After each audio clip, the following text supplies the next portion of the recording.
Hello, good evening friends. Welcome to another episode of our live show जिसको हम कहते हैं द परी शो। और आज मैं कुछ विश्लेषणपूर्ण जानकारी खबरों की आपके सामने रखने जा रही हूँ। सबसे पहले तो मैं आप लोगों का धन्यवाद करना चाहूँगी कि आप लोगों ने इतना ज़्यादा हमारे इस शो को पसंद किया है और इतना ज़्यादा अपने पॉजिटिव रिस्पांस दिया है और पॉजिटिव मोटिवेटिंग कमेंट्स किए, इसके लिए मैं आपका दिल से धन्यवाद करना चाहती हूँ। उसके बाद मैं आपसे ये भी रिक्वेस्ट करना चाहूँगी कि आप लोग हमारे YouTube चैनल को सब्सक्राइब कर ले। जो हमारा YouTube चैनल है वो नया चैनल है जिसका नाम है परी टॉक्स टू देश की जनता, या द परी शो लिखकर भी आप हमारा YouTube चैनल देख सकते हैं, जिसमें आप हमारे सब्सक्रिप्शन बटन को दबा के बेल आइकन को क्लिक कर दीजिए जिससे सारे ही वीडियो आप एक साथ देख सकें।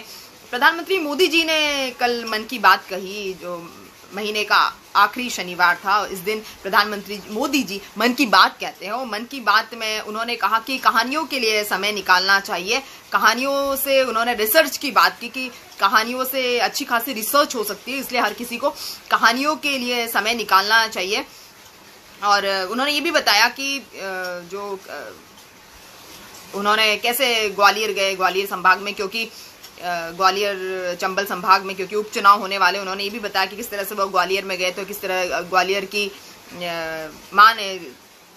सिंधिया माता ने किस तरह से उनकी खातिरदारी की थी, उन्हें बेटे की तरह जो है भोजन ऑफर किया था और किस तरह से उनकी खातिरदारी की थी, उन्होंने ये भी बताया। इस तरह की कई बातें उन्होंने शेयर की है। मतलब पूरी तरह से मन की बात जो है पूरी तरह से राजनीतिक मुद्दा लगी लोगों को। और जितने ज़्यादा लाइक्स नहीं हुए, क्योंकि लास्ट टाइम जिस तरह से डिसलाइक्स का बटन गायब कर दिया गया था प्रधानमंत्री के उस भाषण का, मन की बात भाषण का, उसी तरह से इस बार भी आईटी सेल ने पूरी जद्दोजहद की कि प्रधानमंत्री के मन की बात के भाषण पर ज़्यादा से ज़्यादा लाइक आए और एक पूरी जो है मिशन के तहत एक कैंपेन चलाया गया जिससे 6000 लाइक्स तो दिखे मगर उससे कहीं ज़्यादा डिसलाइक्स नजर आए, जिससे साफ समझ में आता है कि लोगों को कहानियां नहीं चाहिए, लोगों को रोजगार चाहिए, लोगों को मन की बात नहीं चाहिए, लोगों को रोजगार चाहिए, नौकरियां चाहिए। ये युवाओं की तरफ से एक बहुत बड़ी फटकार जो है बीजेपी सरकार को लग रही है कि इतने कोरोना के चलते जहां 68,85,000 से भी ज्यादा आंकड़ा शायद कोरोना संक्रमित मरीजों का हो गया है, 9,50,000 से ज्यादा एक्टिव केसेस है और जहां पर 95,000 से ज्यादा लोगों की डेथ हो गई है कोरोना के चलते और रोज करीब 1000-2000 लोगों की डेथ हो रही है। और ऐसे समय में प्रधानमंत्री जो कहानियों के लिए समय निकालने के लिए कह रहे हैं, तो जाहिर है कि लोगों को पसंद नहीं आई बात और लोगों ने बिल्कुल बढ़ चढ़ के डिसलाइक किया। कुछ लोगों के कमेंट्स ऐसे भी आए कि ना धर्म का ना साइंस का, मोदी है रिलायंस का। कुछ लोगों ने ये भी लिखा है कि मोदी जी इस बार अगर आपने रोजगार की बात नहीं की तो आप भी कहानियों में ही कहीं रह जाएंगे। और कुछ लोगों ने इस तरह से बहुत ही ज्यादा नेगेटिविटी और बहुत ज्यादा नेगेटिव तरीके से प्रधानमंत्री मोदी के भाषण को लिया। उन्होंने बताया कि प्रधानमंत्री मोदी जो है वन वे कम्युनिकेशन करते हैं, जो कि सही भी है कि कभी प्रधानमंत्री जी ने 6 सालों में प्रेस कॉन्फ्रेंस करने की कोशिश नहीं की। तो लोगों ने ये कहा कि प्रधानमंत्री Modi ji one way communication करते हैं और बड़ी बड़ी बातें करते हैं और जनता को इम्प्रेस करने की कोशिश करते हैं। एक तरफ तो प्रधानमंत्री जी अपनी मन की बात करके चले गए, कहानियों के लिए समय निकालिए, कहानियों से रिसर्च होती है। और ये कहा है कि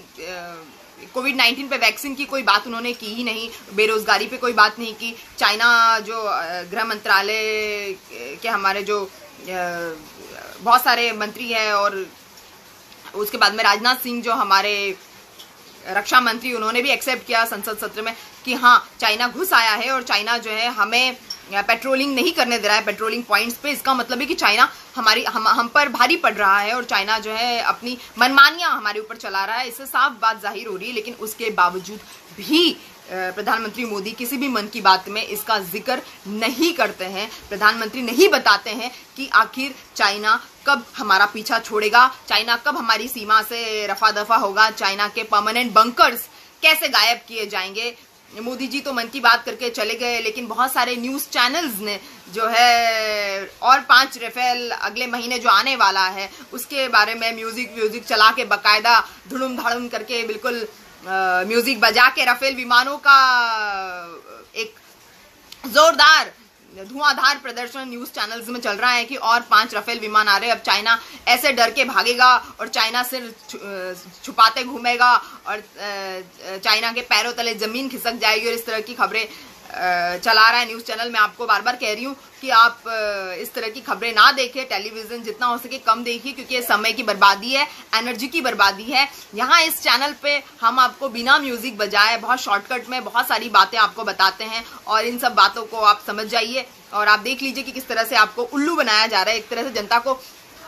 उल्लू बनाया जा रहा है मोदी सरकार द्वारा और ये न्यूज चैनल्स द्वारा, और जनता को जिस तरीके से चाहो उस तरीके से जनता का टाइम लिया जा रहा है और जनता को सही न्यूज भी नहीं बताई जा रही कि आखिर चाइना हमारे देश में कर क्या रहा है। हमें ये जानना बहुत जरूरी है कि चाइना आखिर हमारे देश में क्या कर रहा है, चाइना हमारे देश में क्यों है, चाइना क्यों हमारे देश से जाने को तैयार नहीं। नेपाल को हम लाल आंख कब दिखाएंगे, इसके बारे में मोदी जी ने कभी बात नहीं की। इसके पहले जब मोदी जी सीएम हुआ करते थे 2013 तक, तो लगातार वो मनमोहन सिंह जी पे अटैक किया करते थे, और एक बार तो ये भी कहा था बीजेपी के लोगों ने कि हम खुद जाके देखना चाहेंगे बॉर्डर्स पे, हम खुद जाएंगे बॉर्डर्स पे देखने के लिए कि आखिर चाइना कहाँ तक आया है, कैसे आया है। और सुषमा स्वराज जी और भी बहुत सारे बीजेपी के नेता जो है वो डायरेक्ट अटैक किया करते थे, पीओ में ऑफिस पहुंच जाते थे मनमोहन सिंह से बात करने के लिए, और डायरेक्टली चाइना से पंगा लेने के लिए बात करते थे, आंखों में आंख डाल के चाइना को टक्कर देने की बात प्रधानमंत्री मोदी जी क्या करते थे। बॉर्डर पे जाके पूरा की पूरा सीन अपने आप से व्यू करने की बात किया करते थे ये बीजेपी के नेता, जो आज ये भी बताने को तैयार नहीं है, मोदी जी तो ये तक एक्सेप्ट करने को तैयार नहीं है कि चाइना हमारे यहाँ पर घुस चुका है। और आईटी सेल जो प्रधानमंत्री के भाषणों पर डिसलाइक्स के बटन हटा देती है, वो ये कहती है कि जो भी डिसलाइक्स आ रहे हैं प्रधानमंत्री के भाषण पे, वो डिसलाइक्स टर्की से, इटली से, अमेरिका से, चाइना से, ऐसी ऐसी जगह से डिसलाइक्स आ रहे हैं। इंडियंस जो है बहुत ज्यादा मोदी जी को पसंद करते हैं, इंडियंस की तरफ से डिसलाइक्स नहीं आ रहे हैं। तो ये देखिए, एक तो चोरी ऊपर से सीना जोरी, मतलब हद हो गई है। और मोदी जी को इतने ज्यादा डिसलाइक्स हर भाषण में आ रहे हैं कि जनता ये बताना चाह रही है, लोगों को ये समझ में आ रहा है कि अब देश की जनता को, अब भारतवासियों को भाषण की जरूरत नहीं रही है। कोविड ने स्थिति खराब कर दी है, रोजगार खत्म कर दिए हैं। वैसे भी बीजेपी सरकार जब से आई तब नोटबंदी और जीएसटी के चलते लोगों के उद्योग धंधे चौपट हो गए थे, सारे रोजगार चौपट हो गए थे, अब नौकरियां भी चली गई है। तो जनता ये बताना चाह रही है कि उनको किसी भी तरह से अब भाषणों की जरूरत नहीं है, बल्कि राशन की जरूरत है। और राशन जो है जनता मांगने की कोशिश कर रही है, जो मोदी सरकार राशन देने को तैयार नहीं है। मोदी सरकार जो है वो किसी भी तरह का राशन देने से मना करती है और कहती है कि राशन नहीं मिलेगा। भाषण चाहिए तो आप ले लीजिए, मगर आप कृपया करके राशन मत मांगिए। और जो जनता को बात आजकल समझ में नहीं आ रही, इसलिए मोदी जी कुछ भी वीडियो डालते हैं, चाहे वो बिहार में शिलान्यास का वीडियो हो, चाहे मन की बात हो, चाहे कृषि बिल पर कुछ बात कह रहे हो, कृषकों को बेवकूफ बनाने की बात कर रहे हो, चाहे मजदूरों के लिए कोई बिल पारित किया गया हो, मजदूरों को बेवकूफ बनाने की बात की जा रही हो, हर जगह पे मोदी जी और मोदी जी की पार्टी, बीजेपी की पार्टी की सख्त आलोचना, उनकी खुद की जो संगठक या उनके खुद के जो घटक है, खुद के जो घटक पार्टियां हैं, उन पार्टियों द्वारा भी की जा रही है। और बहुत ज्यादा विपक्ष तो लगा ही हुआ है अपनी कोशिशों में, और विपक्ष ने न जाने कितने सवाल पूछे संसद सत्र में जो अभी इस बुधवार को खत्म हुआ है, लेकिन विपक्ष को उसके किसी भी सवाल का जवाब मोदी सरकार ने देना जरूरी नहीं समझा। उल्टा मोदी सरकार के मंत्री ये कहते रहे कि हमारे पास में किसी भी तरह का डेटा अवेलेबल नहीं है, हमारे डिपार्टमेंट ने किसी भी तरह का डेटा अवेलेबल नहीं किया है, ना इसके पहले, कोरोना काल से पहले, ना कोरोना काल के बाद हमने किसी तरह के डेटा अवेलेबल करने की कोशिश की है। अगर किसी तरह का डेटा हमारे पास होता तो हम जरूर बताते। और जहां पर मजदूरों की मौत की बात आ रही है, किसानों की खुदकुशी की बात आती है, जहां पर कंपनियों के बंद होने की बात आती है, जहां पर पुलिस कर्मचारियों के मरने की बात आती है, जहां पर नेताओं के जेल में रहने की बात आती है, ऐसे कई सवाल है जिसके लिए बीजेपी की तरफ से नो डेटा अवेलेबल टाइप के जवाब आते हैं। बीजेपी यही कहती है कि कोई डेटा उनके पास में अवेलेबल नहीं है। तो ये चीज़ है, अगर बीजेपी के पास डेटा अवेलेबल नहीं है तो किसके पास डेटा अवेलेबल होना चाहिए, आप कमेंट बॉक्स में जरूर बताइए कि डेटा अगर सरकार के पास में नहीं है तो किसके पास में डेटा होने चाहिए। सरकार क्योंकि सत्ता में बैठी है तो डेफिनेटली डेटा तो सरकार की ही जिम्मेदारी है, डेटा प्रोवाइड करना तो सरकार की ही जिम्मेदारी है। जब प्रधानमंत्री कोई भी योजना की उद्घोषणा करते हैं या कोई भी योजना की अगुवाई करते हैं तो डेटा देखकर ही समझ में आता है कि कितने पैसे इस पर्टिकुलर योजना में लगाने चाहिए या कितने पैसे इस पर्टिकुलर योजना में खर्चा करने चाहिए विज्ञापनों में, और कितने लोगों को इस योजना की ज़रूरत है। उसका डेटा भी जो प्रीवियस डेटा है उनको देखकर ही पता चलता है। लेकिन इस बार मोदी जी की सरकार और जो सारे मंत्री है वो किसी भी तरह का डेटा रखने को तैयार नहीं है। तो आप समझ लीजिए कि योजनाएं क्या बनाएंगे और किस तरह से योजनाओं को लागू किया जाएगा और किन लोगों तक योजनाएं पहुंचेगी, इसकी भी जो इस चीज की भी जो पहुंच है वो भी शायद बहुत ज्यादा अंधकार में है कि अगर योजना बन भी जाती है, किसी तरह की योजनाएं बनाई भी जाती है तो वो किन लोगों तक पहुंचेगी, वो पहुंच जो है वो भी मुश्किल ही नहीं नामुमकिन लगती है। क्योंकि अगर डेटा ही पता नहीं है तो योजना कितने लोगों के पास पहुंचेगी, ये एक बहुत बड़ा सवाल है जो डेटा ना होने की वजह से हम सबके सामने एक प्रश्न चिन्ह, बहुत बड़ा प्रश्न चिन्ह बन के खड़ा होता है। इतना बड़ा प्रश्न चिन्ह है कि आज सरकार के पास डेटा नहीं है, योजनाएं क्या बनाने वाली सरकार पता नहीं है। 198 योजनाएं जो मोदी सरकार ने आज तक घोषित की है सारी की सारी फेलियर निकली है। मोदी सरकार के पास में किसी की मौत का आंकड़ा नहीं है, देश की जनता मरे जा रही है। कोरोना के पेशेंट्स जो है 61 लाख के पार हो गए हैं देश में। कोरोना के पेशेंट्स जो संक्रमित पेशेंट्स जो है ज्यादा 9 लाख से भी ज्यादा 9.5 लाख शायद एक्टिव केसेस हमारे देश में अभी है और 95,000 लोग मर चुके हैं, करीब 1 लाख के आसपास लोग मर चुके हैं। उसके बावजूद भी मोदी जी सिर्फ कहानियों की बातें करते हैं, मुहावरों की बातें करते हैं और जुमलों की बातें करते हैं। कोई भी योजना की बात नहीं की जाती है, कोई भी डेटा की बात नहीं की जाती। संसद सत्र तो वेडनेसडे को खत्म हो गया, लेकिन विपक्ष को एक बहुत बुरे तरीके से अपमानित किया गया और विपक्ष के मंत्रियों को स्थगित भी किया गया था। आप जानते हैं 8 मंत्री स्थगित किए गए थे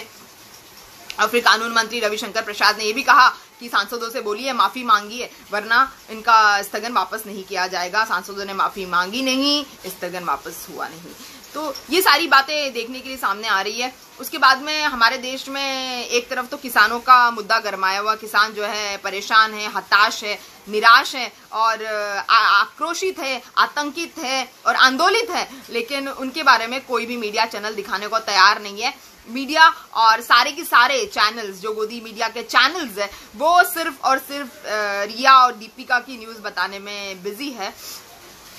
जहां तक न्यूज का सवाल है, मैं आपको बता दूं कि क्षितिज प्रसाद जो है धर्मा प्रोडक्शन का सो कॉल्ड डायरेक्टर है और क्षितिज प्रसाद के घर में बहुत ज्यादा ड्रग्स बरामद किए एनसीबी की रेड में। और एनसीबी के चीफ राकेश अस्थाना जो मुंबई आ गए हैं अभी, जो राकेश अस्थाना अपनी टीम के साथ में, इस बार इनकी टीम काफी बड़ी टीम लेकर ये मुंबई आए हैं और इन्होंने बोला है कि ये 6 महीने में ड्रग्स का सफाया बॉलीवुड से या बॉम्बे से ड्रग्स का सफाया कर देंगे और ड्रग्स के मामले पर ये बहुत ज्यादा कड़ाई से इन्वेस्टिगेशन करेंगे कि कौन कौन एक्चुअल में ड्रग्स लेता है। और एनसीबी ने किसी को क्लीन चिट नहीं दिया। वैसे आपको गोदी मीडिया के कई सारे चैनल्स बताएंगे कि एनसीबी ने इसको क्लीन चिट दे दी, उसको क्लीन चिट दे दी और ये एक्ट्रेस को क्लीन चिट दे दी, वो एक्ट्रेस को क्लीन चिट दे दी। दीपिका फूट के रोने लगी जब एनसीबी के ऑफिसर ने बताया कि आप इमोशनल कार्ड मत खेलिए, जितना सवाल का जवाब पूछा जाता है उसका जवाब दीजिए। और क्योंकि अब चैट्स तो थे, नंबर्स तो थे, एक्सेप्ट तो करना पड़ा कि हाँ हमारे चैट से हाँ हम ड्रग्स लेते हैं, हाँ हमने ड्रग्स बुलवाई थी। अब एनसीबी ने सबके चारों ही एक्ट्रेसेस के मोबाइल फोन्स जो है जब्त कर लिए है, जिससे ये पता चलेगा कि कितने बार इन्होंने ड्रग्स बुलवाई है और उनके ऑनलाइन ट्रांजैक्शंस जो उन्होंने पेमेंट्स की है क्रेडिट कार्ड से, उसके बारे में भी एनसीबी पता लगाएगा। और धीरे धीरे बताया जा रहा है कि कम से कम 50 लोग और एनसीबी के रडार पर चढ़ सकते हैं और करण जौहर साहब को भी आज समन भेज दिया गया है। क्षितिज जो धर्मा प्रोडक्शन के बहुत कंट्रोवर्शियल डायरेक्टर इस समय बताए जा रहे हैं। उन्होंने बताया है कि उनको एनसीबी टॉर्चर कर रही है और एनसीबी, उनके वकील ने बताया कि एनसीबी वही जो सतीश मान शिंदे जो रिया के वकील है, जो सलमान खान के वकील है, वही इनके भी वकील है। उन्होंने बताया कि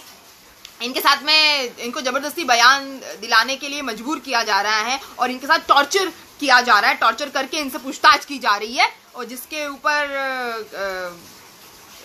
बहुत सारे गवर्नमेंट ऑफिशियल्स ने बताया कि नहीं, ये तो तरीका है एनसीबी का पूछताछ करने का, इससे भी बुरा हो सकता था तरीका, लेकिन ये तरीका तो फिर भी काफी हद तक सही है और ड्रग्स लेने वालों के साथ में ऐसा ही किया जाना चाहिए। तो ये खबर मीडिया में थोड़ी सी वायरल चल रही है और थोड़ी सी क्या, बहुत ज्यादा ये खबर वायरल चल रही है। बिहार में अगर हम देखें तो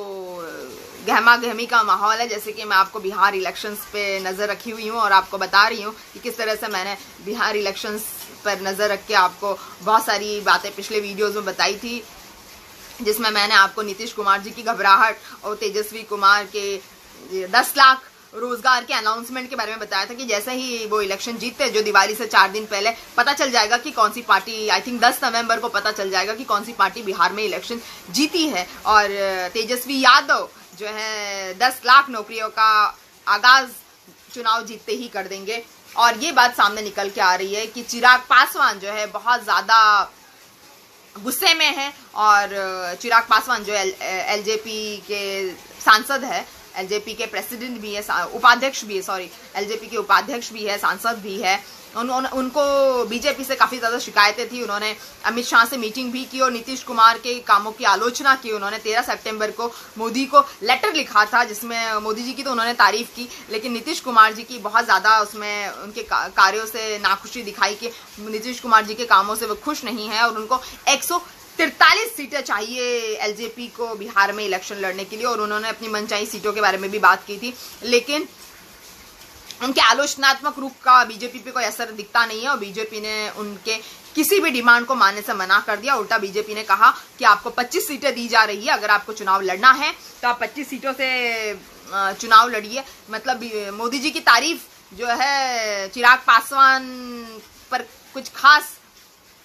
कारगर नहीं हो पाई और मोदी जी की कृपा दृष्टि चिराग पासवान पर नहीं बनी है। बताया जा रहा है कि बिहार के सीतामढ़ी क्षेत्र से चिराग पासवान चुनाव लड़ सकते हैं, जहां पर सीता माता जी का जन्म हुआ था, तो सीता माता की भूमि से वो चुनाव लड़ सकते हैं। और पार्टी के लोगों ने बताया कि और भी दूसरी पार्टी के नेताओं ने भी बताया है कि चिराग पासवान को विधानसभा चुनाव में खुद उतरना चाहिए और खुद चुनाव लड़ना चाहिए और 25 सीटें ही सही, चुनाव खुद लड़ना चाहिए, खुद चुनावी मैदान में उतरना चाहिए। तो चिराग पासवान अब चुनावी मैदान में उतरेंगे और चिराग पासवान की डिमांड्स को पूरी तरह से जो है एनडीए भी नहीं मान रहा है, ना तो नीतीश कुमार ना ही मोदी बीजेपी चिराग पासवान की किसी भी शर्त को मानने के लिए तैयार है। और ऐसा बताया जा रहा है कि अगर चिराग पासवान एनडीए छोड़ते हैं तो बीजेपी ने उसका अरेंजमेंट करके रखा हुआ है। अगर चिराग पासवान एनडीए को छोड़कर जाते हैं और किसी और पार्टी के पास जाते हैं या वो खुद चुनाव लड़ रहे हैं, विधानसभा चुनाव वो खुद लड़ेंगे और अगर चुनावी मैदान में उतरते हैं तो उतरे, लेकिन बीजेपी के ऑप्शंस रेडी है। बीजेपी ने उपेंद्र कुशवाहा को, जो आरएलएसपी पार्टी से है, आरएलएसपी पार्टी लोक समता पार्टी, राष्ट्रीय लोक समता पार्टी से है, उनको एनडीए में लाने का फैसला कर लिया है। और तेजस्वी यादव से जो उनकी नाराजगी है, जो 90 मिनट उन्होंने बात की उपेंद्र कुशवाहा ने, उसके बाद जो उनकी तेजस्वी यादव से जो नाराजगी है उसको एनडीए भुनाने को तैयार है और एनडीए उनका वेलकम कर रही है। आज उनकी पार्टी के साथ में उनकी मीटिंग थी, वो डिसाइड करेंगे कि क्या वो तेजस्वी यादव के साथ में रहना पसंद करेंगे या फिर वो एनडीए में चले जाएंगे, मतलब महागठबंधन में रहेंगे या एनडीए में चले जाएंगे। दोनों में से फैसला उनके हाथों में, वो ये फैसला करेंगे। और जेडीयू किसी भी हालत में एलजेपी से बात करने को तैयार नहीं है। जेडीयू मतलब नीतीश कुमार की पार्टी, बजाय इसके जेडीयू जो नीतीश कुमार की पार्टी है वो उसने चिराग पासवान का फैसला जो है बीजेपी पर छोड़ दिया है कि बीजेपी जो करना चाहे चिराग पासवान के साथ में वो करे, जेडीयू को इससे कोई लेना देना नहीं है। और उसके चिराग पासवान के बाहर जाने पे, मतलब एलजेपी के बाहर जाने से, महागठबंधन से एनडीए से बाहर जाने से उपेंद्र कुशवाहा जो है वो उनकी जगह ले लेंगे। मतलब कुल मिलाकर चिराग पासवान को, जो एलजेपी के नेता है, सांसद है, तो चिराग पासवान की पार्टी से, एलजेपी से जो है आरएलएसपी उसको एलजेपी को रिप्लेस कर देगी। मतलब चिराग पासवान को रिप्लेस किया जा रहा है उपेंद्र कुशवाहा से। तो ये एक राजनीतिक स्ट्रैटेजी जो नीतीश कुमार जी के दिमाग की उपज होगी, और क्योंकि नीतीश कुमार जी को पसंद नहीं किया चिराग पासवान ने, तो ये उनको जो है पूरी तरह से नजरअंदाज कर दिया गया है बिहार की राजनीति में, जो एक ऐतिहासिक राजनीति है। बिहार, आपको पता है, गांधी जी के सत्याग्रह आंदोलन को चंपारण से शुरू किया गया था बिहार के। तो चिराग पासवान की राजनीति को नीतीश कुमार द्वारा पसंद नहीं किया गया, और उनकी जो बेरुखी है नीतीश कुमार जी की तरफ, जो चिराग पासवान की बेरुखी है, वो शायद इसी तरीके से उनको मिलने वाली थी, रिटर्न में इसी तरह से मिलने वाली थी कि उनको 25 सीटों से ज़्यादा भी देने को तैयार नहीं है बीजेपी सरकार। और 25 सीटों के साथ में अब वो विधानसभा चुनाव में खुद उतरेंगे और बिहार के सीतामढ़ी से खुद चुनाव लड़ेंगे। और उपेंद्र कुशवाहा को नीतीश कुमार ने पूरी तरह से वेलकम किया है। ये वही उपेंद्र कुशवाहा है जिनको बिल्कुल इंसल्टेड तरीके से किसी ज़माने में बाहर कर दिया गया था। और जितेंद्र राम मांझी, जिनकी कुर्सियाँ कितने बार नीतीश कुमार और लालू प्रसाद ने छीन ली थी, और उन्हीं जितेंद्र राम मांझी को, जो हम पार्टी के प्रेसिडेंट है, और आरएलएसपी पार्टी के प्रेसिडेंट उपेंद्र कुशवाहा, दोनों का वेलकम खुले हाथों से नीतीश कुमार जी कर रहे हैं। बताया तो ये भी जा रहा है कि जितेंद्र राम मांझी को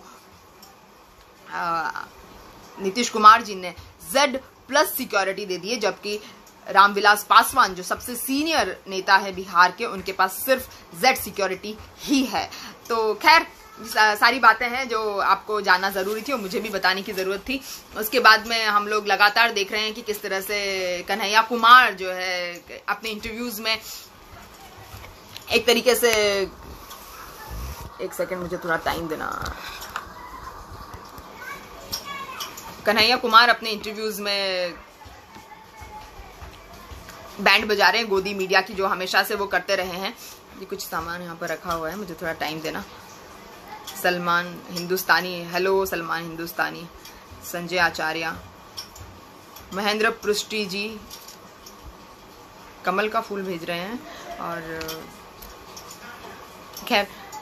मुझे थोड़ा सा टाइम दे दीजिए। जी हाँ,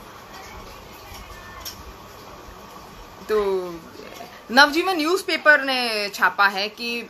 रिपब्लिक चैनल को दिल्ली हाईकोर्ट की तरफ से केंद्र सरकार ने जो रिपब्लिक चैनल है उसके बारे में जांच पड़ताल करने को कहा कि रिपब्लिक चैनल जो है नियमों का उल्लंघन कर रहा है केंद्र सरकार, क्योंकि केंद्र सरकार का फेवरेट चैनल रिपब्लिक चैनल समझा जाता है। तो केंद्र सरकार को बताया गया है उच्च न्यायालय की तरफ से कि आप कृपया करके जांच पड़ताल कीजिए कि रिपब्लिक चैनल इस तरह से काम क्यों कर रहा है, और उल्टे सीधे सवाल जो है एक कॉमेडी की तरह से काम कर रहा है, और चीज़ों को बहुत ज़्यादा बढ़ा कर बदतमीजी वाले अंदाज में पेश कर रहा है। तो ऐसा हाईकोर्ट ने केंद्र सरकार से रिक्वेस्ट की है, केंद्र सरकार से कहा है कि वो केंद्र सरकार ने पता लगाए कि रिपब्लिक चैनल इस तरह से काम क्यों कर रहा है। क्योंकि जब दीपिका वाला मैटर हुआ, दीपिका जब गोवा एयरपोर्ट पे जा रही थी, तो दीपिका की गाड़ी के पैरेलल में रिपब्लिक टीवी की एक जर्नलिस्ट गोवा की सड़कों पर चिल्ला रही थी, जबकि दीपिका के और गोवा की उस जर्नलिस्ट के दोनों के कारों के शीशे जो है चढ़े हुए थे, वो चिल्ला रही थी कि दीपिका बताइए क्या आप ड्रग्स लेती है, क्या आप ड्रग्स लेती है। उसके बाद में सारा अली खान जब एनसीबी के दफ्तर पहुंची तो उनसे कहा गया कि सारा आप कौन सी ड्रग्स लेती हो, और जोर से चिल्ला कर कह रही थी अपने रिपोर्टर से कि सवाल दागते रहिए, सवाल दागते रहिए, सवाल दागते रहिए। और इस तरह की काफी सारी चीजें सामने निकल के आ रही है। बहुत सारे जर्नलिस्ट जो रिपब्लिक टीवी छोड़ चुके हैं उन्होंने बताया है कि रिपब्लिक चैनल जो है एक इंडिविजुअल को टारगेट बना के उसको हिट करने की बात करता है, इसलिए हम इस चैनल को छोड़ चुके हैं, क्योंकि हमें किसी व्यक्ति को हिट नहीं करना है, हमें जर्नलिज्म करना है और खबरों की सच्चाई बतानी है, और रिपब्लिक चैनल हमें ऐसा नहीं करने देता है। इसलिए बहुत सारे जो पत्रकार हैं उन्होंने रिपब्लिक चैनल ही छोड़ दिया है। तो ये सारी खबरें निकल के सामने आ रही है। लेकिन जहां तक कन्हैया कुमार की बात मैं आपको बता दूं तो कन्हैया कुमार ने जब बेगूसराय से इलेक्शन लड़ा था, 2017 की बात है, जब उन्होंने 2019 में जब उन्होंने इलेक्शन लड़ा था बेगूसराय से, तो तेजस्वी यादव ने उनके अपोजिशन में अपना आरजेडी का नेता खड़ा कर दिया था, जिससे कन्हैया कुमार इलेक्शन हार गए थे। तो अब एबीपी की जो रिपोर्टर है, एबीपी की रिपोर्टर ने उनसे पूछा कि कन्हैया कुमार जी, क्या आप आरजेडी को सपोर्ट करेंगे, आरजेडी के साथ में महागठबंधन में जाएंगे क्या, क्योंकि ये वही तेजस्वी यादव है आरजेडी के जिन्होंने आपको हरवाया था 2019 के इलेक्शन में, जब आप खड़े थे तब आपको हरवा दिया था, और आप क्या इस तरह की राजनीति करेंगे और आप क्या इस तरह की राजनीति करने में विश्वास रखते हैं। तो उस पर कन्हैया कुमार बहुत ज्यादा भड़क गए। आपको पता है कि कन्हैया कुमार जो है पीएचडी है, बहुत ज्यादा क्वालिफाइड है, वो बहुत टिपिकल नेता नहीं है, वो पढ़े लिखे हैं और पढ़े लिखे बैकग्राउंड से आते हैं। जेएनयू में उन्होंने रिसर्च की, वो एक रिसर्च स्कॉलर रहे हैं जेएनयू के। तो कन्हैया कुमार बहुत ज्यादा भड़क गए। उन्होंने कहा कि अगर बीजेपी करती है तो सब जायज है और अगर हम करते हैं तो राजनीति है। ऐसा नहीं होता है, क्योंकि राजनीति जो है वो लाइक माइंडेड लोगों के साथ में समझौते पे चलती है। और उन्होंने ये भी बताया कि नीतीश कुमार जी ने किस तरह से बीजेपी के खिलाफ 2015 का इलेक्शन लड़ा था, विधानसभा चुनाव लड़ा था बीजेपी के खिलाफ, और फिर वो ही बीजेपी के साथ हो गए। 2015 का इलेक्शन नीतीश कुमार जी की जो जेडीयू पार्टी है उसने बीजेपी के खिलाफ लड़ा था, लेकिन वो कुर्सी के लिए, चीफ मिनिस्टर बनने के लिए 2015 में वो बीजेपी के साथ चले आए। उन्होंने ये बताया कि जिस तरह से जितेंद्र मांझी को कुर्सी सौंपी थी, फिर दोबारा उनसे छीन ली और फिर बीजेपी गठबंधन में जितेंद्र मांझी फिर चले आए। तो इस तरह से राजनीति में होता रहता है कि यह एक लोकतांत्रिक प्रक्रिया है, और लोकतांत्रिक प्रक्रिया को आप किसी इंडिविजुअल के पर्सनालिटी से या कैरेक्टर से आप नहीं जोड़ सकते हैं। ये एक लोकतांत्रिक प्रक्रिया है जिसमें एक तरह के मुद्दे लेकर आने वाले पार्टी के नेता या एक तरह के मुद्दे के साथ चलने वाली पार्टियां आपस में, लाइक माइंडेड पार्टियां आपस में कोलैबोरेशन करती है और इसी तरह से सरकारें बनाई जाती है, इसी तरह से बहुमत प्राप्त किया जाता है। ऐसा पूरा उन्होंने एक फॉर्मूला जो है उनको समझाया। उन्होंने ये भी बताया कि वो अगर आरजेडी को समर्थन देंगे तो वो राजनीति नहीं है, बल्कि ये उनका लोकतांत्रिक अधिकार है, ये एक लोकतांत्रिक प्रक्रिया है, इसलिए वो आरजेडी को समर्थन दे रहे हैं। लेकिन इसी तरह का समर्थन अगर बीजेपी देती है या किसी पार्टी से लेती है तो उसको राष्ट्रवाद समझा जाता है, उसको देश सेवा समझा जाता है। लेकिन अगर कन्हैया कुमार या तेजस्वी यादव इस तरह का काम करते हैं तो उनको राजनीतिज्ञ समझा जाता है, उनको मौका परस्त समझा जाता है, जो एक पर्सनल कमेंट होता है। तो इस तरह से कन्हैया कुमार ने जर्नलिस्ट से दो बातें कही और कहा सुनी हो गई दोनों में आपस में। और कन्हैया कुमार ने ये भी कहा कि आपके जर्नलिस्ट कभी जी न्यूज में काम करते हैं, कभी आज तक में काम करते हैं, तो क्या वो मौका परस्त है? नहीं, वो अपना काम कर रहे हैं। तो ये लोकतांत्रिक प्रक्रिया में काम करने के लिए हम नेताओं को बताया गया, समझाया गया कि इस तरह से लोकतांत्रिक प्रक्रिया में काम होता है और हम भी उसी तरह का काम कर रहे हैं।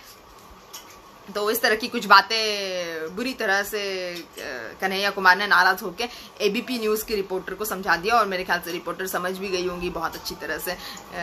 उसके अलावा उनके पास कोई, जितने ज्यादा उदाहरण कन्हैया कुमार ने दिए हैं, इतना प्रॉपर डिस्क्रिप्शन जो कन्हैया कुमार दे देते हैं, यूजुअली इतने ज्यादा पढ़े लिखे हैं, वो पीएचडी है, और वो जिस तरह का डिस्क्रिप्शन दे देते हैं उस तरह के डिस्क्रिप्शन में उनके फिर अगले सवाल पूछने के लिए रिपोर्टर को मेरे ख्याल से हिम्मत नहीं बचती। वो डर जाते हैं कि अगला सवाल कन्हैया कुमार से क्या पूछा जाए। तो ये सारी चीजें निकल के सामने आ रही। एसएडी की बात करते हैं, शिरोमणि अकाली दल जिसको हम सैड कहते हैं। तो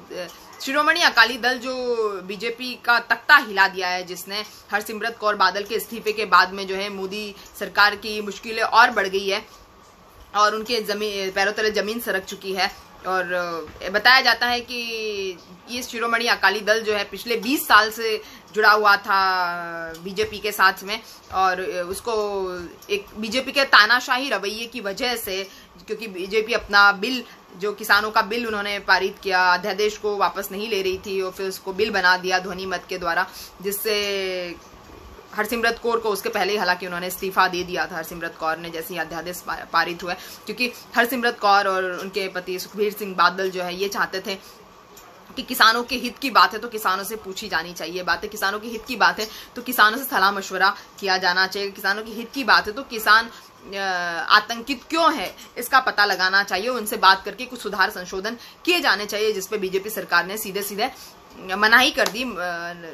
ना की मोहर लगा दी, जिससे हरसिमरत कौर बादल को इस्तीफा देना पड़ा, क्योंकि उनकी जो पार्टी है वो किसानों की पार्टी है। सेम केसेस जो है हरियाणा में हो रहे हैं और इसी तरह से हर तरफ किसान आतंकित है, आंदोलित है। उनका जो 26 तारीख वाला जो आंदोलन है वो अब 29 सितंबर तक चलेगा, रेल रोको आंदोलन, जिसमें किसानों ने अपने परमानेंट एक तरह से ग्रुप्स, परमानेंट सेटिंग्स जो है रेलवे की पटरियों पे बना लिए हैं और बहुत सारी ट्रेनें, कम से कम 15 से 17 ट्रेनें पंजाब हरियाणा रूट पर रोक रहे हैं, और जो सरकार अनदेखा कर रही है। प्रधानमंत्री मोदी जी ने कल मन की बात में भी किसानों की कोई बात नहीं की, और किसानों के जो बिल जबरदस्ती पारित कर दिए गए हैं वो एक पूंजीपतियों का एक प्रभुत्ववाद जो किसानों पर करने के लिए एक पहल बताई जा रही है कि मोदी सरकार जो है पूंजीपतियों की प्रभुत्ववादिता किसानों पर रखना चाहती है। कॉन्ट्रैक्चुअल फार्मिंग के तहत किसानों को बंधुआ मजदूर बनाना चाहती है। कॉन्ट्रैक्चुअल फार्मिंग के तहत सारे राइट्स जो किसानों के पास में रिजर्व होते हैं अपनी प्राइसेस को लेकर और अपनी खेती से लेकर, अब वो जो कॉन्ट्रैक्चुअल फार्मिंग होगी तो जो कॉन्ट्रैक्टर कहेगा वही फसल किसान को उपजानी पड़ेगी। किसान अपने बीजों के लिए, अपने उर्वरकों के लिए, उर्वरकों के साथ में और भी मौसमों के साथ रबी और खरीफ की फसलों में जो है वो उसको कॉन्ट्रैक्टर की मर्जी से काम करना होगा, कॉन्ट्रैक्टर की विश के अकॉर्डिंग किसानों को काम करना होगा। और जो किसान करने को तैयार नहीं है, इवन उनसे किसी लड़ाई के चलते कभी अगर लड़ाई हो जाती है उनकी कॉन्ट्रैक्टर से या प्राइस कम ज्यादा हो जाती है तो उनको लड़ने के अधिकार भी जो किसानों के हाथों से निकल जाएंगे और किसानों को जो है दर दर की ठोकरें खानी पड़ेगी। शायद डिस्ट्रिक्ट मजिस्ट्रेट तक जाना पड़े, जहां पर भी किसानों की सुनवाई बहुत मुश्किलों से होती है, क्योंकि जो भी उद्योगपति होते हैं, जो कॉन्ट्रैक्टर्स होते हैं, वो ऑलरेडी ऐसे डिपार्टमेंट्स में उनकी सेटिंग्स चलती है। उसके बाद में एक मंडी एक भारत एक बाजार, एक मंडी एक भारत की जो बात हम कहते हैं वो हमारे देश में नहीं हो सकती, क्योंकि हमारे देश का किसान जो है वो बहुत कम मात्रा में अनाज उपजाता है, जिससे उसका थोड़ा बहुत दाल रोटी खर्चा चल सके। वो इतनी बड़ी उसकी फसल नहीं होती है कि वो अपनी फसल के लिए एक मंडी में जाने की तैयारी करे या एक ही मंडी में जाकर वो अपनी फसल बेचे। इस तरह की तैयारी हमारे यहाँ के किसानों में नहीं होती है। वो किसान बहुत कम मात्रा में, कुछ किसान जो है उनकी जमीनें भी कम होती है, उनकी जो मात्रा जो वो उपजाते हैं वो भी कम होती है। तो ऐसे में एक मंडी एक भारत वाली जो कॉन्सेप्ट है, एक बाजार एक देश वाली जो कॉन्सेप्ट है वो हमारे देश के हिसाब से नहीं है। हमारे देश में इस तरह के कॉन्सेप्ट्स नहीं चल सकते। और एमएसपी की बात है तो बार बार मोदी जी सामने आके कह रहे हैं कि एमएसपी जो है वो एज इट इज रहेगी, जबकि खरीफ की फसलों पे एमएसपी बढ़ाई भी है 30 से 50 रुपए, लेकिन एमएसपी को लिख कर नहीं दिया गया, गारंटीड एमएसपी नहीं की गई, जिसको लेके सुखबीर सिंह बादल और हरसिमरत कौर बादल जो है इन लोगों ने कहा कि आप कम से कम अगर आप बिल वापस नहीं लेना चाहते तो कम से कम आप जो है इन बिलों को रिवाइज कर लीजिए और इसमें एमएसपी गारंटीड आप किसानों के लिए कर लीजिए, जिसको भी मोदी सरकार के अहंकार ने कहा कि नहीं हम ऐसा नहीं कर सकते। और राजनाथ सिंह ने कहा कि ऐसा इसके पहले कभी नहीं किया गया कि एमएसपी रिटर्न में बताया गया हो कि हाँ ये एमएसपी गारंटीड है, तो इस बार हम क्यों बताएं। तो इस पे ये भी कहा जा सकता है कि इसके पहले तो इस तरह के बिल्स भी नहीं बनाए गए। जब इस तरह के बिल्स पहले कभी नहीं बनाए गए तो फिर इस तरह के बिल क्यों बनाए गए इस बार, क्योंकि अगर एमएसपी इससे पहले नहीं लिखी गई थी तो आपको बिल भी नहीं बनाने चाहिए थे। और अब समझ में आ रहा है कि जो बीजेपी है वो किसी की बात मानने को तैयार नहीं, चाहे वो विपक्ष हो, चाहे उनके महत्वपूर्ण घटक दल हो, चाहे घटक पार्टियां हो, या हरसिमरत कौर हो जो केंद्रीय मंत्री की थी, पंजाब से अकेले केंद्रीय मंत्री शिरोमणि अकाली दल की, चाहे इतनी इंपॉर्टेंट नेता हो और उनको भी, उन्होंने, हरसिमरत कौर ने तो ये भी कहा था कि मैंने जब बात की कि इस तरह के बिल आपको बंद करना पड़ेगा, इस तरह के बिल आप पारित नहीं कर सकते, किसानों को बेवकूफ़ बनाना आपको बंद करना पड़ेगा, और ये भी कहा कि आप अपने अहंकार में मत आइए और इस तरह का बिल आप वापस ले लीजिए। तो मुझे ये कहा गया था कि आप देखते रहिए, 10 दिन में सब ठीक हो जाएगा, जिसको लेकर हरसिमरत कौर ने जो है अपनी जो एक तरह से नामंजूरी दे दी थी, और उन्होंने कहा था कि नहीं, मैं नाखुश हूँ और मैं अपना इस्तीफा देती हूँ, जिनका इस्तीफा भी उन्होंने फौरन ही स्वीकार कर लिया। और मतलब मोदी सरकार को अपने बहुमत का इतना ज़्यादा घमंड है कि वो अब दूसरे लोगों की तो बात छोड़ दीजिए, अपने खुद के नेता मुरली मनोहर जोशी और लालकृष्ण आडवाणी की तरह, आडवाणी जी की तरह ये जो नेता हैं, उनको भी उन्होंने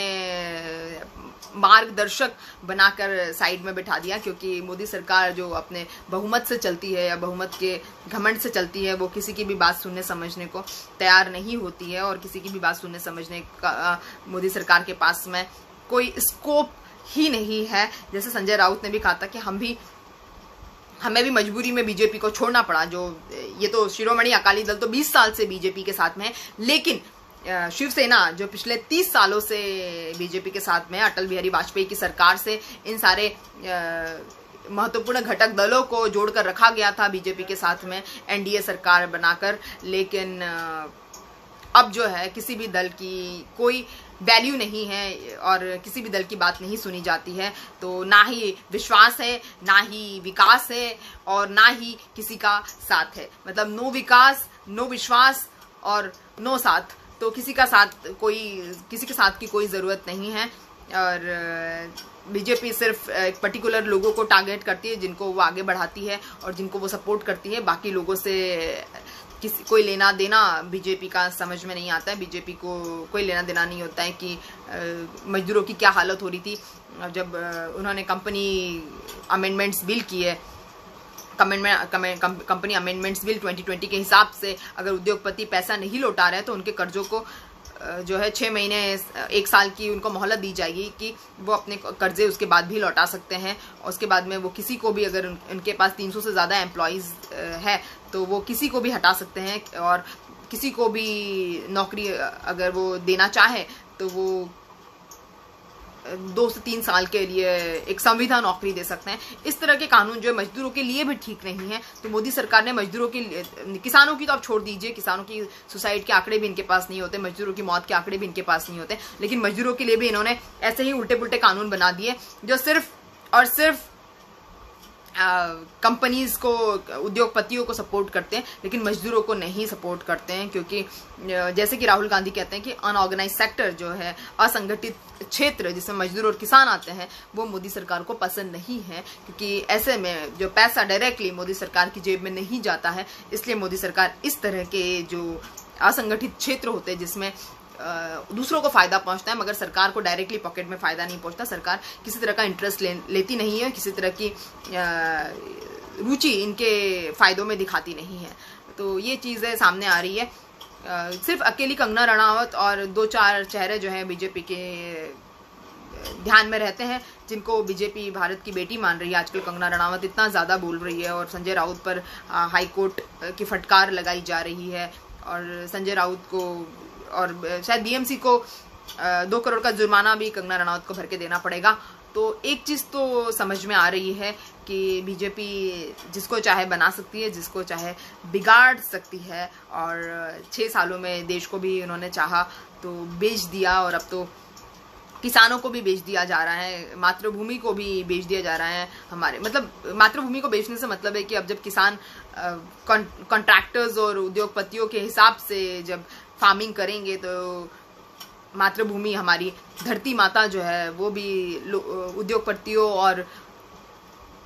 कॉर्पोरेट के हिसाब से चलेगी। तो ऐसे बहुत सारे कृषक ये भी बता रहे हैं कि इन्होंने तो हमारी धरती माता को भी बेच दिया है। मोदी ने पहले एयरपोर्ट्स बेचे, रेलवेज बेची, बैंक्स बेच दिए, और उसके बाद में जंगल बेच दिए, सब कुछ PSUs बेच दिए, पब्लिक सेक्टर कंपनीज जिसको हम कहते हैं, पब्लिक सेक्टर अंडरटेकिंग्स बेच दिए हैं। और अब तो सब कुछ ही बेच दिया। एमएसपी को एक लाइन सिर्फ मोदी जी को लिखनी थी, MSP guaranteed, minimum support price guaranteed, जिससे सारा देश का माहौल ठंडा हो जाता। किसान इतनी मशक्कत, इतनी धूप में जो है, इतनी गर्मी में अपने जहाँ पर वो अपने कपड़े निचोड़ रहे हैं पसीने के, और इस तरह से अपना काम धंधा छोड़ के आंदोलन कर रहे हैं, उनको इतना ज़्यादा हम कहते हैं 7-8 दिन का आंदोलन ये जो कर रहे हैं उनको करने की जरूरत नहीं होती। अगर मोदी जी एक लाइन लिखने को तैयार हो जाते कि minimum support price is guaranteed in the bills, अगर आपको बिल निकालने ही थे, कॉर्पोरेट को लाना ही था, या जो मिनिमम सपोर्ट प्राइस से कम पर लेगा किसानों से फसल का दाम अगर मिनिमम सपोर्ट प्राइस से कोई देगा तो उसको जेल हो जाएगी, ऐसा कम से कम मोदी जी लिख देते तो भी सही था। लेकिन ऐसा कुछ भी मोदी जी लिखने को तैयार नहीं है, ना ही बीजेपी लिखने को तैयार है, जो साफ बताता है कि मोदी जी या मोदी सरकार, जो बीजेपी की जो सरकार है, मोदी जी की जो सरकार है, वो पूरी तरह से कॉर्पोरेट घराने को, उद्योगपतियों को, पूंजीपतियों को सपोर्ट देने में भरोसा रखती है, जिससे उनका भी फायदा रहे। किसानों का फायदा करने से या मजदूरों का फायदा करने से किसी भी मोदी सरकार के नेता को या मोदी जी को, मोदी सरकार को इंटरेस्ट नहीं आता है, और ये साफ तौर पे नजर आता है। हरिवंश राय जी की बात करें तो अब वो हरिवंश सिंह हो गए हैं, और मोदी जी ने उनको इस तरह से, उनकी छवि को, उनके लेटर को ट्विटर पे ट्वीट करके इस तरह से दिखाया है जैसे हरिवंश सिंह पता नहीं कितने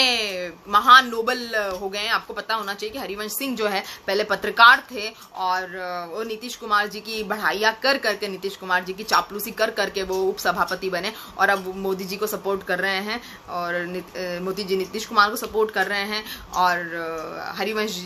मोदी जी हरिवंश जी को सपोर्ट कर रहे हैं। उनका लेटर ट्विटर पर लिख के बताना चाह रहे हैं कि कितने महान, नोबल और कितने ज़्यादा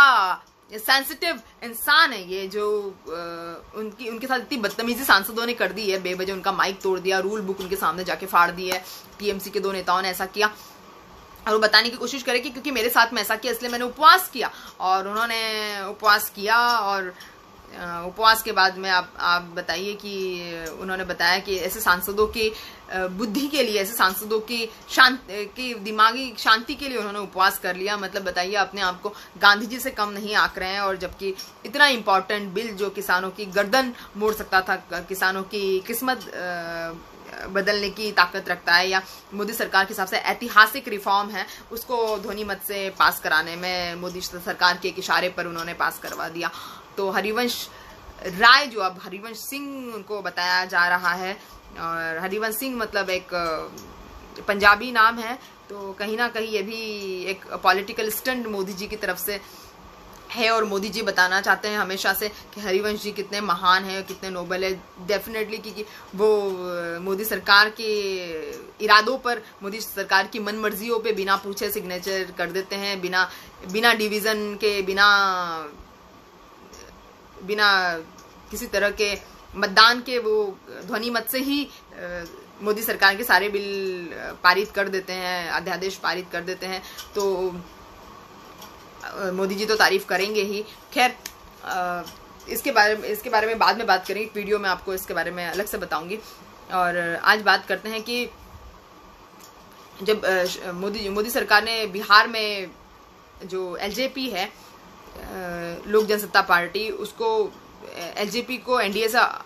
अलग कर दिया है, और एलजेपी अब एनडीए के साथ में नहीं है, और चिराग जो नीतीश कुमार को हमेशा से कोसते रहे हैं, वो उन्होंने अलग से चुनाव करने का फैसला कर लिया है। और मांझी के बाद जो उपेंद्र कुशवाहा है, वो उनके महागठबंधन से अलग होने की बात आ रही है, और वो मांझी जो है, मांझी के बाद उपेंद्र कुशवाहा जो है, वो अब नीतीश कुमार जी के साथ में जाएंगे, उपेंद्र कुशवाहा, और चिराग पासवान जो है अलग हो जाएंगे। ये एक बात थी। और हिंदुस्तान आवाम पार्टी के जो नेता हैं जितन राम मांझी, उनको एक्सेप्ट कर लिया है नीतीश कुमार जी ने। तो अब नीतीश कुमार जी के बाद में एक दलित नेता के होने से शायद नीतीश कुमार जी को, जेडीयू को बल मिलेगा, और बीजेपी जेडीयू के साथ ही रहेगी, क्योंकि जितन राम मांझी के आने से एक एज नीतीश कुमार जी को मिल रहा है। नीतीश कुमार जी ने इसलिए उनको वेलकम भी किया है।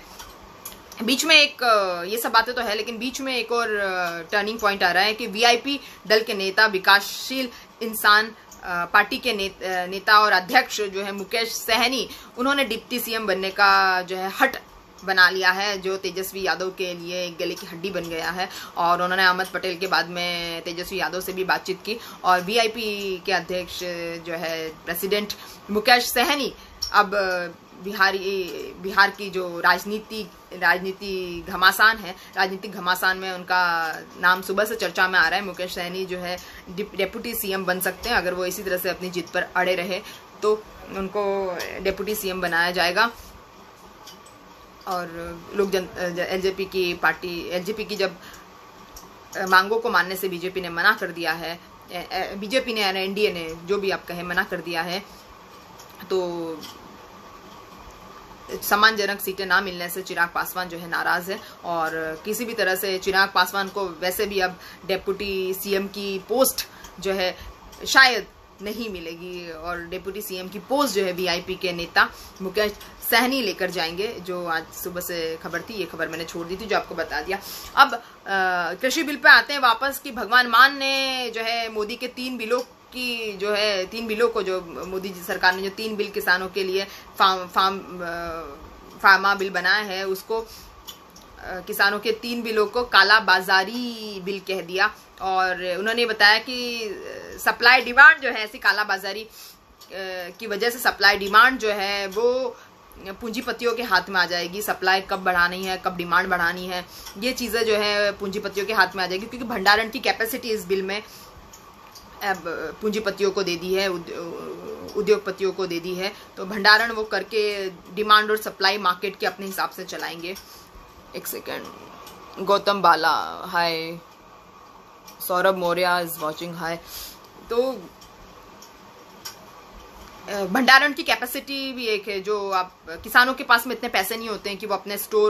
कोल्ड स्टोरेज या स्टोरेज वो अपने बना सके। तो ऐसे में भंडारण जो है वो कोई भी कर पूंजीपति या उद्योगपति, छोटा मोटा भी उद्योगपति जो है वो कर भंडारण की कैपेसिटी के साथ में जितनी ज्यादा कैपेसिटी होगी उसको करके वो डिमांड और सप्लाई अपने हाथ में कर लेगा। तो भगवान मान ने ये बताया कि ये बिल जो है वो काला बाजारी वाला बिल है, और इस बिल ने किसानों को बेच दिया है, हमारे किसानों को बेच दिया है, और किसानों की मातृभूमि को बेच दिया है, हमारी धरती माँ को मोदी ने बेच दिया है। और उन्होंने बोला है कि अब जो है पंजाब सरकार जो है, सुखविंदर सिंह बादल जो है वो सुप्रीम कोर्ट जाएंगे और सुप्रीम कोर्ट से गुहार लगाएंगे कि मोदी सरकार द्वारा ये जो 3 बिल पारित हुए हैं उनको रोक दिया जाए, उनको खत्म कर दिया जाए, और जो पहले जैसे किसान थे वैसे ही उनको रख दिया जाए। किसान अपनी छोटी मोटी आमदनी में सूखी रोटी कमाकर भी खुश है, और इस तरह के किसी भी तरह के बिल के या पूंजीपतियों की या कॉन्ट्रैक्चुअल फार्मिंग की किसानों को जरूरत नहीं है। तो एक ये चीज़ भी सामने आ रही है कि पंजाब के जो नेता है वो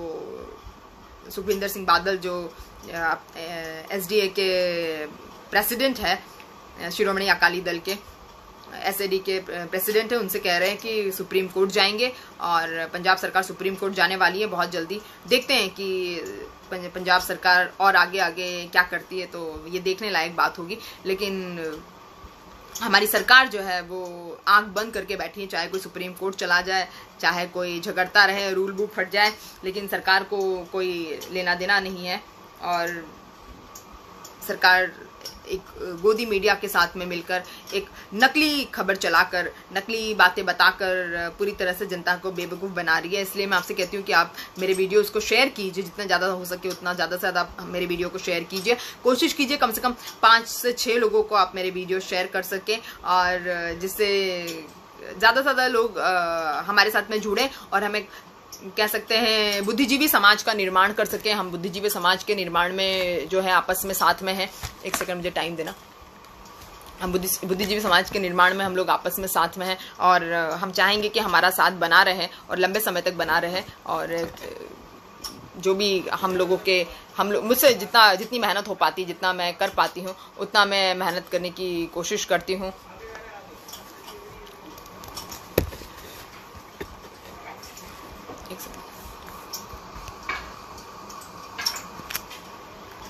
और आप लोगों तक एक खबरों की विश्लेषण, जो वास्तव में हकीकत क्या है, वो मैं बताने की कोशिश करती हूँ कि एक्चुअल में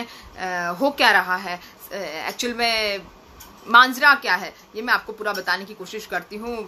बिना किसी लाग लपेट के, बिना किसी घुमावदार बातों के हम आपको बहुत कम शब्दों में बताते हैं कि किस तरह से खबरें हैं और एक्चुअल में टीवी पर क्या दिखाया जा रहा है। मोदी सरकार से में विपक्ष तो खैर बहुत भारी पड़ा, लोकसभा में और राज्यसभा में इस बार विपक्ष बहुत ज़्यादा भारी पड़ा, लेकिन सरकार ने एक ना सुनी विपक्ष की। विपक्ष के ऐसा लग रहा था होने ना होने का बहुमत वाली सरकार, जो मोदी सरकार का अहंकार है, उसको कोई फर्क दिखता नजर नहीं आ रहा था। और सबसे पहले सवाल मैं आपको बताऊंगी कि जिस तरह के सवाल वेडनेसडे को, हमारे मानसून सत्र हमारा वेडनेसडे को खत्म हो गया है, लेकिन सवाल जिस तरह से पूछे गए सवालों के बारे में मैं आपको बता दूं कि पहला सवाल पूछा गया कि मजदूरों की जिनकी नौकरियां गई या बेरोजगारी जो कॉर्पोरेट सेक्टर में आई है, उसके आंकड़े आपके पास है क्या? तो क्या कितने आंकड़े हैं, कितने लोगों की बेरोजगारों की नौकरी गई है? वैसे मैं आपको बता दूं कि करीब 2 करोड़ लोगों की नौकरियां चली गई है, लेकिन मोदी सरकार की तरफ से एक ही जवाब मिला कि data is not available. Santosh Gangwar जो हमारे श्रम मंत्री है, उन्होंने बताया कि हमारे पास में ऐसा कोई डेटा नहीं है। उसके बाद में बोला कि कितने लॉकडाउन में कितनी आंगनवाड़ी वर्कर्स की जॉब चली गई, कितने आंगनवाड़ी वर्कर्स है जिनकी जॉब चली गई, या कितने टीचर्स की जॉब चली गई आंगनवाड़ी में। तो इसके बारे में महिला बाल विकास मंत्री जो हमारी स्मृति ईरानी है, उन्होंने बताया कि ऐसा हमारे पास में कोई डाटा है ही नहीं और हम ऐसा डाटा नहीं रखते हैं। तो आप देखिए लॉकडाउन में आंगनवाड़ी वर्कर्स की कितने लोगों की नौकरियां गई, उसका भी कोई जिम्मा नहीं है, जो एक गवर्नमेंट सेक्टर है, गवर्नमेंट के अंडर में ही आंगनवाड़ी आते हैं। उसके बाद में मल्लिकार्जुन खड़गे ने पूछा फिर से महिला बाल विकास मंत्री हमारी जो स्मृति ईरानी जी से कि कितनी लड़कियों ने लॉकडाउन में पढ़ाई छोड़ दी, और उसके बाद में स्मृति ईरानी जी ने बोला कि हमें पता नहीं है कि कितनी लड़कियों ने नौकरी छोड़ दी, पढ़ाई छोड़ दी, कितनी बालिकाओं ने पढ़ाई छोड़ दी, क्योंकि हम इस तरह का डेटा हम नहीं रखते हैं, इस तरह का डेटा हमने कभी जमा नहीं किया और हमें इस तरह का डेटा जमा करने का समय नहीं मिल पाया। इस तरह के कुछ जवाब स्मृति ईरानी जी ने दिए हैं। उसके बाद में अगला क्वेश्चन पूछा गया कि कितने एमएसपीज बंद हो गए, कितने एमएसएमईज बंद हो गए हैं, माफ करना, एमएसपी आजकल ज़्यादा आ रहा है, तो कितने एमएसएमईज बंद हो गए हैं लॉकडाउन में। और उसके बारे में जो प्रताप चंद्र खड़ंगी है, उन्होंने बताया कि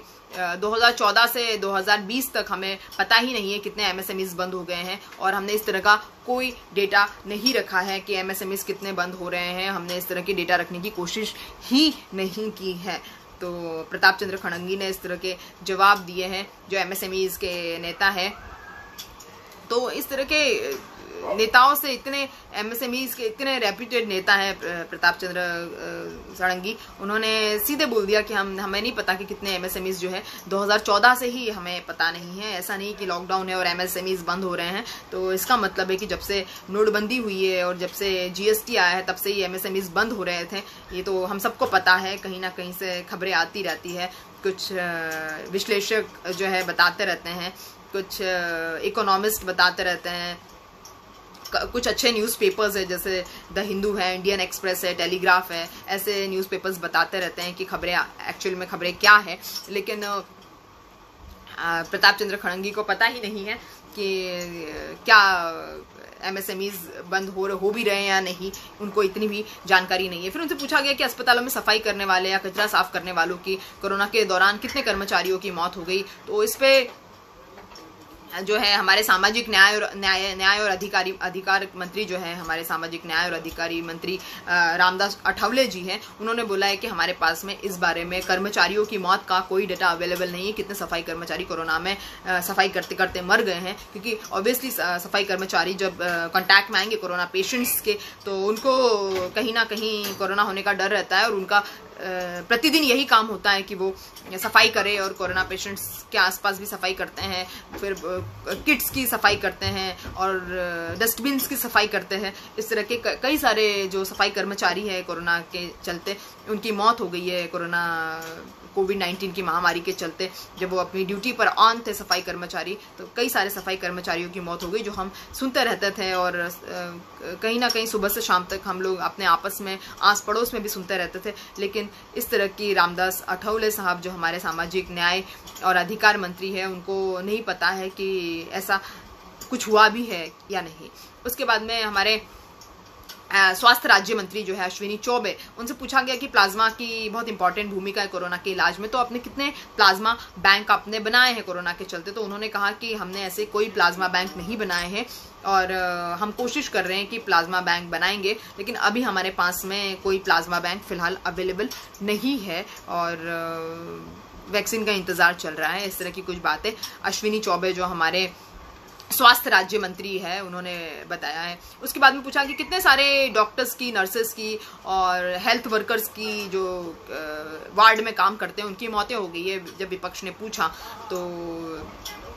अश्विनी चौबे ने फिर बताया कि ऐसा हमारे पास में कोई डेटा हमने रखा ही नहीं है, इस तरह का कोई भी डेटा हम रखते ही नहीं है। लेकिन हाँ, उन्होंने जरूर बताया कि गरीब कल्याण बीमा योजना जो है प्रधानमंत्री गरीब कल्याण बीमा योजना के तहत 155 हेल्थ वर्कर्स के परिवारों ने बीमा की रकम के लिए अप्लाई किया है। तो ऐसा तो नहीं हो सकता कि पूरे देश में सिर्फ 155 परिवार के ही डॉक्टर्स, नर्सेज या हेल्थ वर्कर्स जो वार्ड बॉय और वार्ड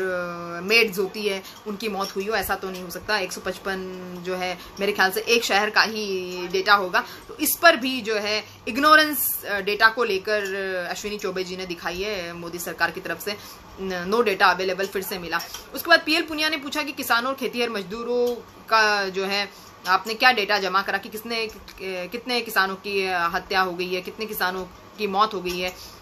कोरोना काल में चलते। और इस पे पीएल पुनिया साहब ने जब सवाल पूछा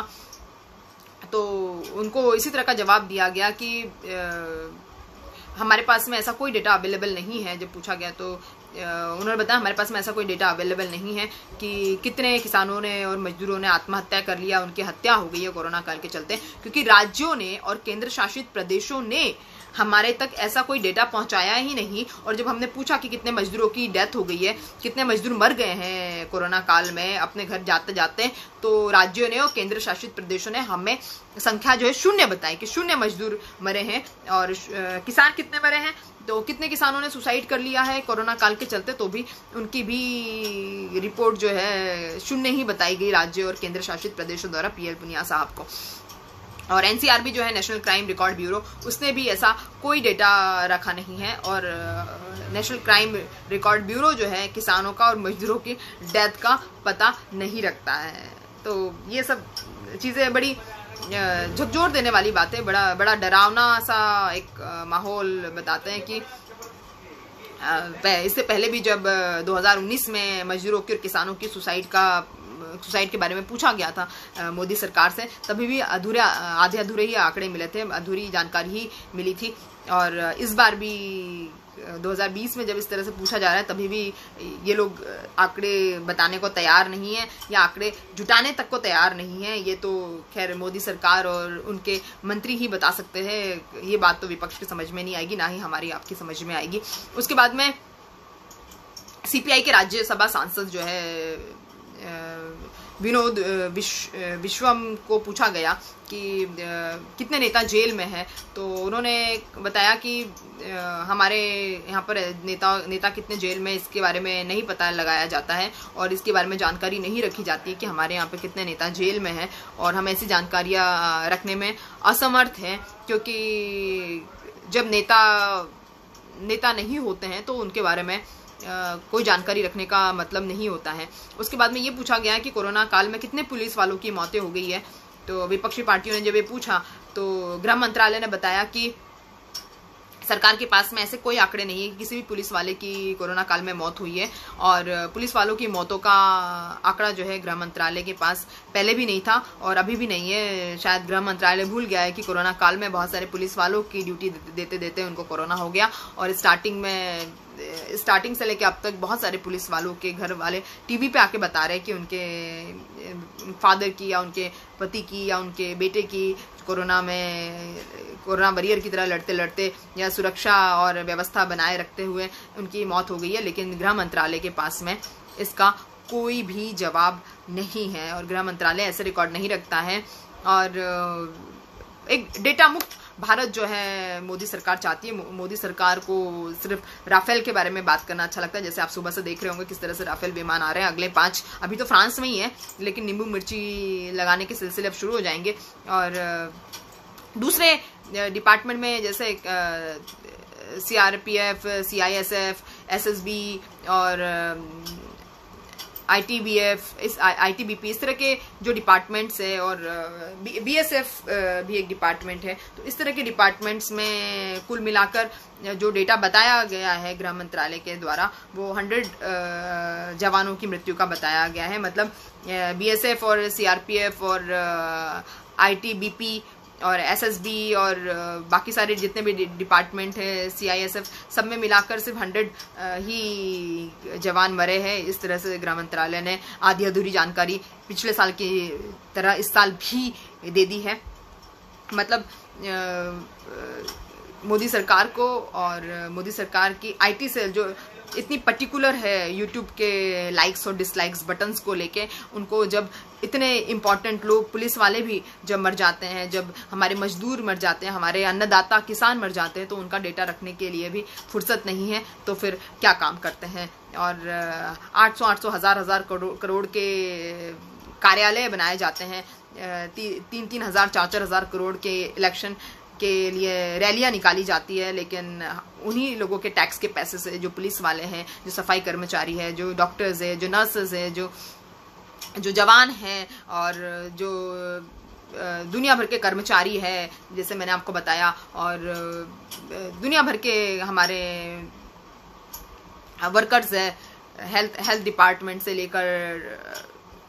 सुरक्षा डिपार्टमेंट तक, सभी की टैक्सेस जो है लगातार बराबर से सरकार तक जाती है। लेकिन टैक्सेस तो सरकार कलेक्ट कर लेती है, लेकिन उनकी मौत का डेटा रखने में सरकार के पास में फुर्सत नहीं होती। तो यही एक माहौल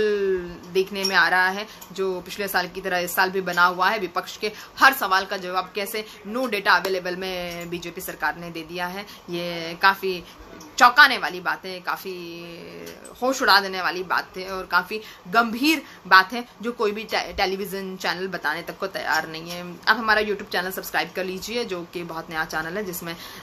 मैं आपको जैसे ही वीडियो डालती हूँ वैसे ही आप तक पहुँच जाए। सब्सक्रिप्शन बटन दबाकर बेल आइकन दबाना मत भूलिए। और थैंक्स फॉर वॉचिंग। और इतने ज़्यादा शेयर करने के लिए मैं फिर से एक बार आप लोगों का धन्यवाद करना चाहती हूँ। आप ज़्यादा से ज़्यादा हमारी वीडियोज़ को शेयर कीजिए। आज के लिए इतना ही। कल फिर मिलती हूँ खबरों के विश्लेषण के साथ में। कल मतलब जैसे मैं अल्टरनेट डेज आती हूँ, खबरों के विश्लेषण के साथ में मैं फिर मिलती हूँ।